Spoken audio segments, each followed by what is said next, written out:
Chapter 23, Repast Continued.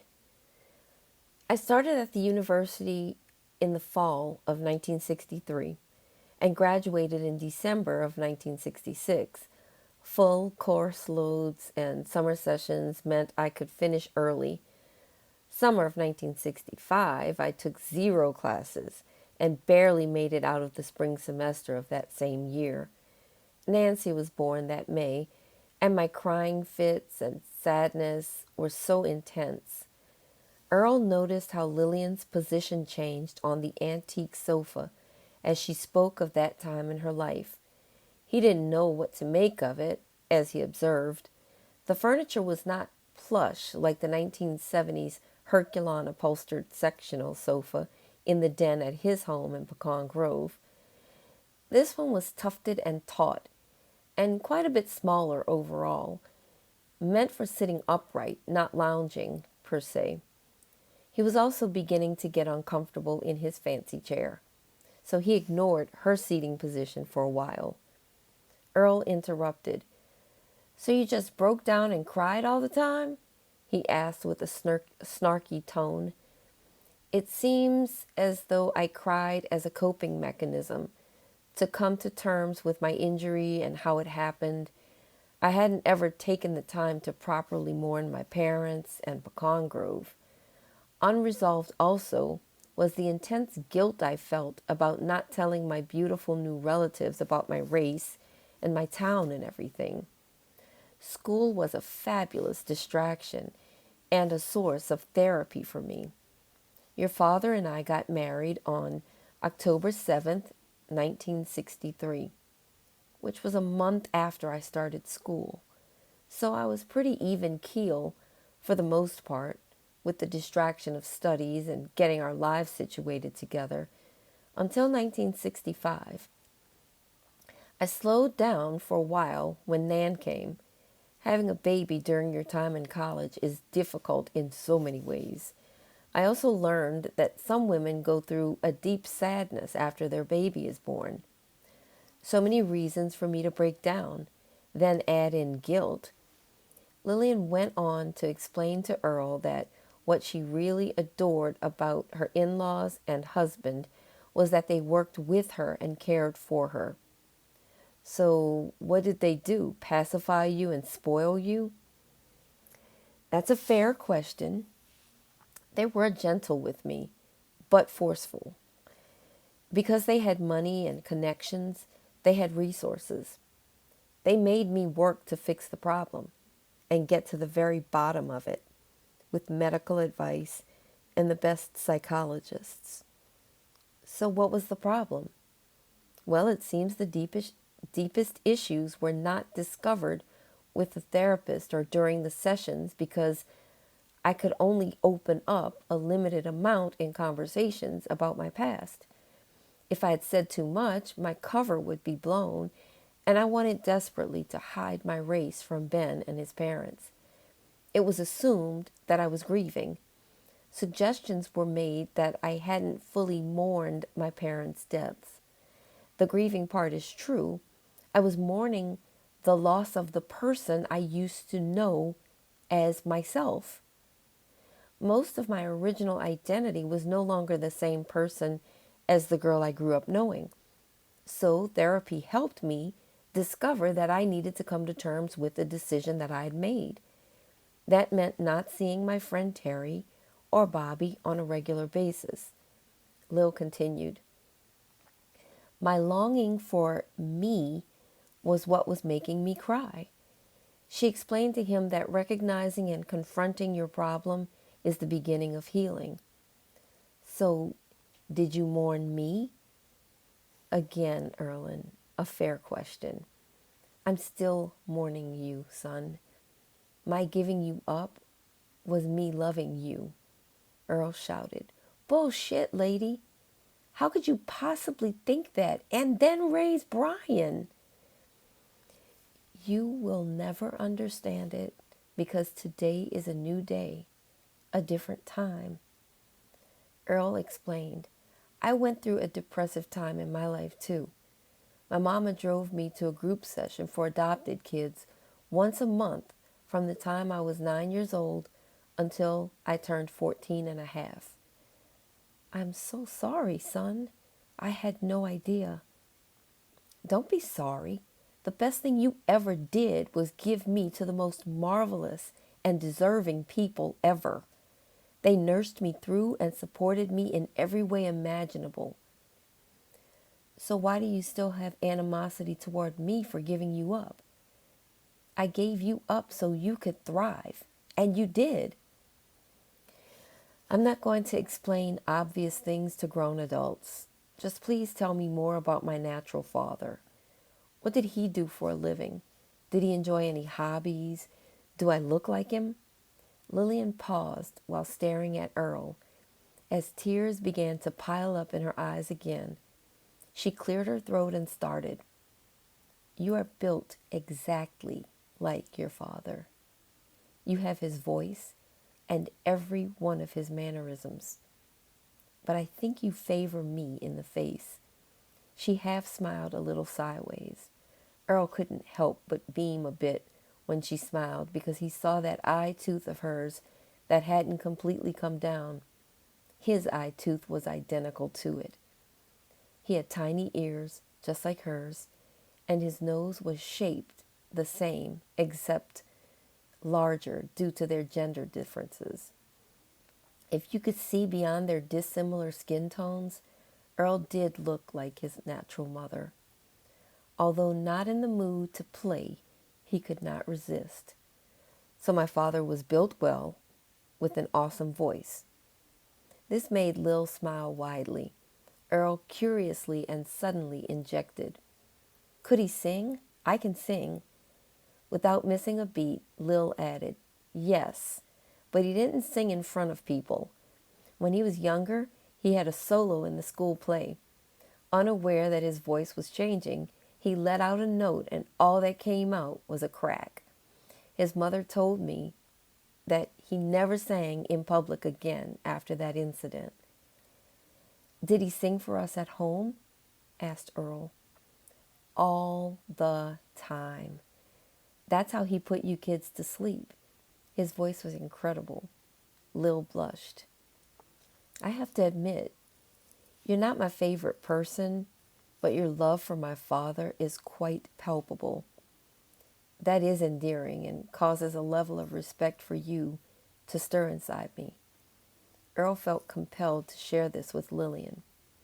So tell me more. She kept the conversation going, but first expressed how she felt about what Earl said. You have no idea how those words just penetrated my very soul. Lillian admired how sure of himself and clear-minded her son was. She was proud of him and really wanted him to understand her as a person, and maybe even as his mother. Lillian still looked ridiculously uncomfortable on the sofa, and now she crossed her legs and arms and softly said, he inherited a jewel business and didn't really have a job per se. He went to New York for business meetings once a quarter, would spontaneously fly up there to do random checks on managers and approve purchases. Even though her body looked uncomfortable, her face always reflected pure love, respect, and admiration when she spoke of Bentley. This gave Earl a sweet sensation of his own being, his heritage, and his parents' relationship. He wondered what the possibilities would have been had his father lived, his mother been honest, and there was no such person as Brian. I knew it! I knew it! I knew I recognized you! Nancy had bursted into the parlor, grabbing Earl and hugging him tightly. Gina told me why you two have been in here all this time. I was really young, about 3 years old. I remember your huge grin. I used to sing to you and tickle you when you were in Daddy's lap. Bruddy, Bruddy, I love you. You would giggle so hard. What a cutie you were. Lillian got up saying, I really have to use the restroom, Erland. Why don't you go get something to eat and mingle with the others? We're here to celebrate Bryn. Let's honor her amazing life. Nan rolled her eyes at her mother's words and grabbed her brother's head and hugged it tightly as he sat helplessly in the uncomfortable antique chair. His eyes and nose were mashed into her stomach. Earl couldn't help but wonder what other miseries his older sister put him through in his first 13 months of life. Gina walked in and saved her man from being suffocated by his newly found sister's clutch. She also brought him a plate and suggested he come out to the kitchen to eat. "So there you are, son. Did you have a good chat with my dear cousin?" Bobby questioned. "I met some of the people you attend college with. It seems like you're making a great impression on folks and have acquired genuine, lasting friendships." "Yep, you and Mom have done an awesome job raising me," Earl stated as Lil walked back into the dining area. Vincent kissed Lil on the cheek and said, "Hi, dear. I have a plate for you in the microwave." Earl, with a cocky attitude, said, "Hey, Mr. Vince, will you please have a seat so I can talk with you for a moment?" Then, even cockier, "Brian, cop a squat over here at the table with us. We totally need to talk. It seems there's so much to rap about in so little time." Lillian sat next to Vincent with her plate and began. "Thank you, dear, for fixing my plate. You're always so thoughtful of me, and I've not been completely honest with you. Earl is my son, Bryn's twin brother. The details are quite deep, but the essence is that you're black. I know that already. I've known that all along. The nanny you had for your kids when I met you told me that she suspected it. She was giving me a heads up in case it mattered to me. It never mattered to me. I loved you from day one. Some people don't see you the way I see you. You are an incredible person. Yeah, you think differently from most people. You see the world from a completely unique angle from others, but I enjoy who you are." Earl saw the truth in Vincent's eyes when he spoke. He really did love this woman.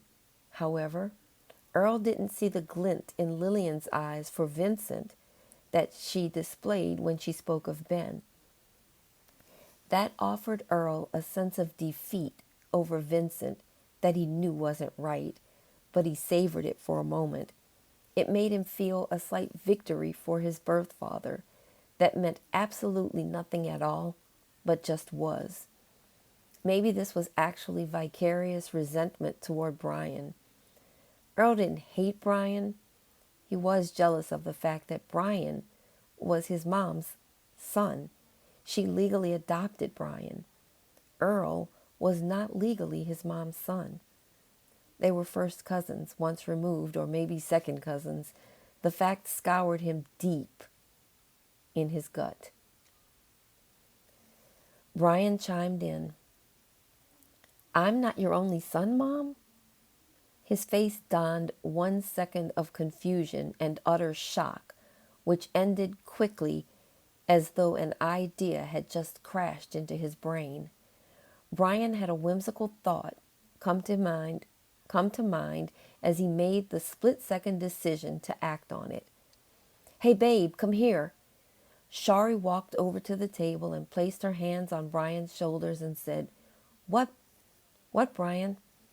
Brian, feeling the room and the circulation of honesty in it, thought there would be no better time than now to announce, "Shari and I are having a baby, and we eloped by the justice of the peace last week." Elated to take this opportunity to alleviate this weight from himself and Shari, Brian simply smirked as if to say, "Checkmate." All family members around looked at each other to see which would respond first. No one did for about 30 whole seconds, which seemed like a lifetime to Earl, who had been trying to get a rise with his own information. Lillian threw her hands up with a mouthful of potato salad and said, "Today, I buried my baby. Today, I visited with my son. Today, I gained a daughter-in-law. Today, I learned that I will be a grandmother. The Lord giveth, and the Lord taketh away. Life comes with no rules, just gifts, mysteries, and mercies." "Oh, super cool. You took that so well. I'm moving to LA to do hair for movies. In Hollywood," Nancy blurted, wearing the biggest cheese-eating grin ever. Lillian held her tongue and politely remarked, "Congratulations, Nance." Nancy was shocked and gave a confused look and walked out of the dining room in disbelief. She seemed to have desperately wanted or even needed a reaction from her mother that she simply did not get. Gina and Earl stepped outside for a while to walk, discuss the strange happenings of the day, and share some alone time together. The property was set on an immaculately clean and well-landscaped lake. The couple walked down a long paved walkway, hand in hand. "Earl, I can't wrap my head around this day. You and Bryn were not only siblings, but twins. That explains the connection." Earl grabbed Gina around the waist and pulled her close to him. "You think you're in disbelief? How do you think I feel right now? My whole life has been a sham. At least my parents, Bobby and Wah, did let me know I'm adopted. Otherwise, more confusion would be setting in right now." The closer the two drew near to the water, the more breezy it became. Earl's hair was tapered tightly on the sides, and the back with a long front that kept smacking him in the forehead with each stroke of the wind. Gina had a sort of mullet hairdo. The sides were shaven closely around her ears, gradually longer as the sides went up to the temples. On top, she sported a heavy, long bang which feathered over to one side. The back came down about a foot with long layers curling softly inward. As her hair responded to the wind, she started looking like the band Flock of Seagulls in their prime. "Do you see a relationship coming from this with your new sister and mother, Earl?" "Yes, I definitely want to have a relationship with both of them. They seem to have such a poor relationship with each other, though." "I said such harsh things about Miss Lillian, and now to find out she's your birth mother is—" Earl cut Gina off mid-sentence. "It's okay. She is quite quirky, but she has reason to be. I'm going to continue to give her a hard time, but I am thinking there has to be more to this story. My dad loves her. Mr. Vince and my birth father both adore or adored her. There must be something to that. I will probably forgive her eventually. I'm convinced she's not evil like I first assumed. I'm going to get to the bottom of this, Gina." Gina stopped walking and melted her head into Earl's chest while standing on her tiptoes, which was as high up as she could go. They hugged for a few seconds, and then he kissed her lips, running his hand up her back and into her long, tousled mullet hairdo. Gina reciprocated by placing each of her hands on Earl's respective latissimus dorsi muscles and squeezing. She was not upset about how exceptional her man's body was. Earl ended the makeout session with a delicate kiss to Gina's forehead. She said, "Look over there," as she pointed almost directly across the lake. "That's my house, the one with the terracotta red Spanish roof tiles." "Is that your green and white boat outside?" "Yep." Gina and Bryn spent many days on the water together, and that's what she was thinking of now. "I wish my friend wasn't gone. Gina, thank you for not being jealous. You didn't know that was my sister. Heck, I didn't know it either. You've been so chill. You let us bond. I'll never stop giving you props for that. You're a legit girl. It was the way you looked at her. I totally loved my friend. She needed the hope you provided her. Men bothered her. Just their presence. You brought joy to her, and I appreciate that. I appreciate you for that. Come on, I'll walk you back to the house. My dad and I need to get on the road. On the drive home, Erland asked Bobby so many questions that didn't get answered. Earl, you and Lou need to have consistent conversations, often. Bobby stated as he shifted his light blue 1978 Datsun 280Z into gear. Earl was kind of irritated by Bobby calling Lillian Lou. You have a nickname for her, and you say how close you were growing up. Why is it that we never visited them? This doesn't make any sense to me. Is she an awful person? Why did she get rid of me? She didn't get rid of you, and she is an outstanding lady who made some messed up choices in life. Just give her a chance. Eventually, you'll understand everything. You will forgive her. I know it. I trust you, Dad. I love you, son. The two men fought sleep and kept each other awake by drinking lots of cola and turning the volume and the bass up beyond where they should have been for the remainder of the drive home. Years before, Robbie had created a mixtape for her dad for his birthday gift to play in his car with all the songs from his day. It featured tunes from Smokey Robinson and the Miracles, Diana Ross and the Supremes, and his favorite song, My Prayer by the Platters. That was the song he and Wah called their own.